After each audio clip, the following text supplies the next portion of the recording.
Depuis la réforme demandée par l'État ivoirien, les opérateurs nationaux ont recommencé à occuper une place assez importante dans le business du cacao en Côte d'Ivoire.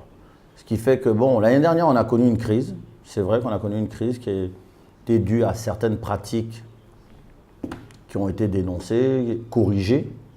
Et aujourd'hui, bon, les opérateurs nationaux qui ont pignon sur rue, qui ont une certaine crédibilité, continuent à travailler parce qu'ils ont gardé quand même la confiance de leurs partenaires au niveau international.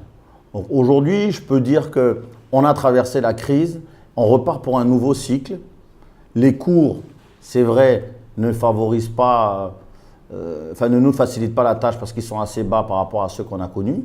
Mais on espère être dans le nouveau cycle qui va nous ramener à des niveaux qui vont être assez intéressants pour tous les partis. Quand je dis tous les partis, les exportateurs et surtout les paysans, quoi, pour qu'ils puissent avoir au moins un prix décent. Parce qu'il faut savoir qu'on est passé quand même de 1100 francs, qui était le pic du prix, à aujourd'hui 700 francs, qui est quasiment le prix qu'on a eu au moment où la réforme a démarré, quoi. Donc c'est quand même un retour assez difficile, quoi, pour les paysans.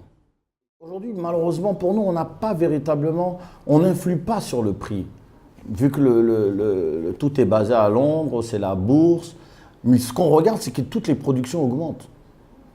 Je crois que la production ivoirienne, on part de record en record. On est à plus de 2 millions de tonnes. La demande suit difficilement, même si on voit que les ratios de broyage sont intéressants, que les broyeurs continuent à broyer, et les broyeurs continuent à broyer, donc on se dit, ok, ça devrait aller, mais ça ne se fait pas ressentir au niveau des cours mondiaux.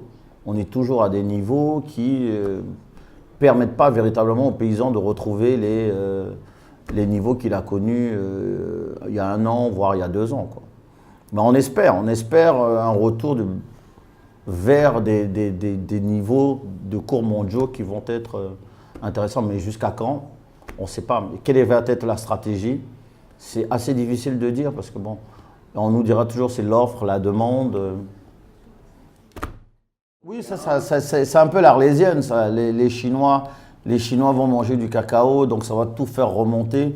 Bon, enfin, moi j'entends ça depuis que j'ai commencé à travailler dans le cacao, mais bon, l'impact véritablement, je ne le vois pas. Aujourd'hui, au niveau des fondamentaux même, on constate que l'offre globale augmente. Que ce soit la Côte d'Ivoire, le Ghana, qui sont les principaux exportateurs, ils ont tous augmenté leur production. Je crois que la Côte d'Ivoire, il y a plus de 2 millions de tonnes, voire 2 millions de tonnes. Le Ghana flirte avec les 1 million de tonnes. Bon. L'offre est là, la demande suit difficilement. Donc au niveau des fondamentaux, la tendance serait d'avoir des cours qui iraient plutôt vers le bas. Maintenant, aujourd'hui, il y a des fonds spéculatifs qui sont dans le marché, qui font bouger le marché dans tous les sens. Donc même quand on pense que le marché doit baisser, ben, on voit des fois qu'il remonte. Quand on pense qu'il va continuer à monter, ben, il redescend. Enfin, on ne sait pas. Il y a 2-3 jours, le marché était remonté. On flirtait avec les 1500 livres. Et hier, on a perdu quasiment 35 livres. Donc on n'arrive pas, on ne fait que subir toutes ces évolutions-là, dans un sens comme dans l'autre.